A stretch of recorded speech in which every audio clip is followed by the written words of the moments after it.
Hola y gracias por venir al 221V. Os vamos a enseñar Chai Tea for Two, té para dos. Seguro que el nombre os suena un poco de un juego anterior de Stupid Game, Chai. Este es para dos jugadores, cuenta con modo solitario y también nos habla del té, en concreto de su elaboración. En esta ocasión vamos a cultivarlo, a conseguir barcos para el té de nuestras plantaciones para que llegue a todo el mundo. Chai Tea for Two es un proyecto de Kickstarter, por lo que, si os gusta el juego, os recomendamos que entréis para echar un vistazo a su campaña. Os dejamos en la descripción del vídeo el enlace y ahora le echamos nosotros un ojo a este Chai Tea for Two.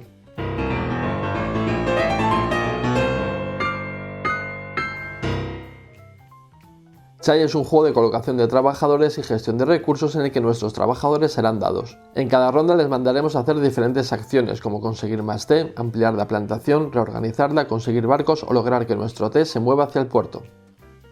El objetivo es ser quien tenga más puntos de victoria al final de la partida, y estos puntos los vamos a conseguir llenando barcos, ampliando nuestra plantación y con las cartas de mercader.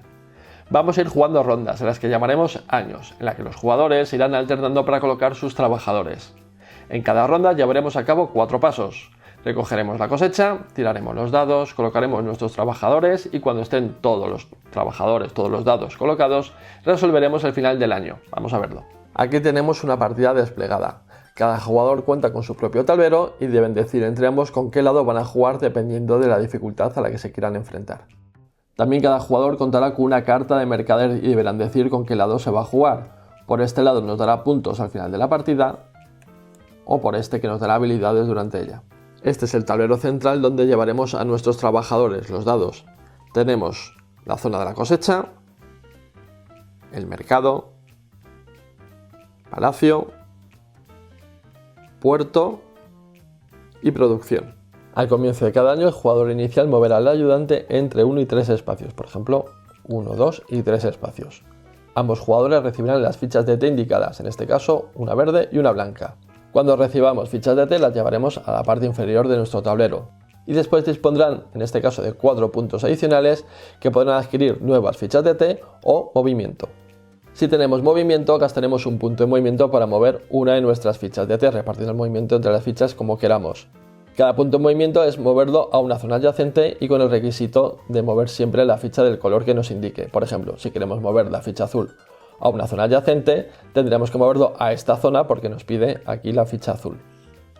En otro movimiento podemos moverlo aquí, después tendremos que llevarlo a esta parte de aquí, subiremos hasta llegar a la zona de puerto. Después esta ficha de té la cogemos, la damos la vuelta y la llevamos al otro lado del tablero. Los jugadores lanzan sus dados y alternando turnos, comenzando por el jugador inicial, irán colocando sus dados en las zonas del tablero central. En la zona de la cosecha podemos colocar dados sin que importe el resultado del dado para obtener una ficha del color que queramos por cada dado que coloquemos. En la zona del mercado tendremos que colocar un dado en una de estas zonas con un resultado igual o mayor al indicado. Cuando colocamos un dado nadie puede colocarse allí y obtendremos la carta adyacente. Cuando obtengamos una carta del mercado tendremos que ponerla en un hueco libre de las zonas que están alrededor de nuestro tablero, excepto en la parte superior que es la zona de puerto. Por ejemplo, esta carta si la ponemos en una zona, moveremos una ficha negra que esté adyacente a la carta un espacio, así que esta ficha la podemos mover aquí. Las cartas de tetera nos darán puntos al final de la partida por cada carta de tetera que tengamos en nuestro tablero. Las cartas de cajas llevaremos las fichas adyacentes del mismo color y cuando las tengamos rellenas nos darán los puntos indicados al final de la partida. Esta carta nos permite mover todas las fichas moradas adyacentes en 2 posiciones, 1 y 2, y además como está en una zona de puerto y hay un barco podemos cargar ya la ficha directamente en el barco, pero es que además esta carta es de un solo uso, así que cuando la usemos tendremos que darle la vuelta. O esta carta que por ejemplo nos permite intercambiar los colores de todas las fichas indicadas adyacentes, las azules en las negras y las negras en las azules. En la zona de palacio podemos colocar dados de cualquier valor. Si lo ponemos en esta zona moveremos una carta de nuestro tablero.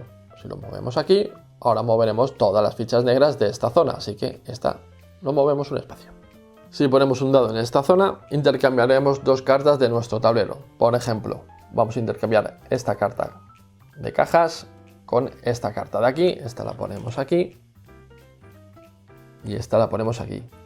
Y ahora activamos sus efectos. Movemos todas las fichas moradas una zona y en esta movemos la ficha negra a la caja. En esta zona obtendremos la moneda de jugador inicial para ser el primero en jugar la siguiente ronda. En esta zona aquí damos la vuelta a nuestras cartas agotadas.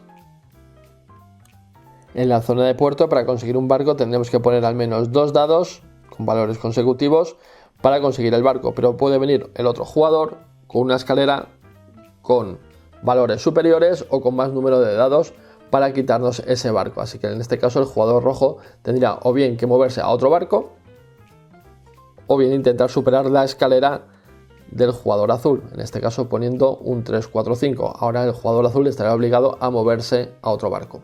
En la zona de producción iremos al menos con 2 dados iguales para obtener 5 puntos de movimiento al final del año, pero puede venir otro jugador con valores superiores y desplazarnos.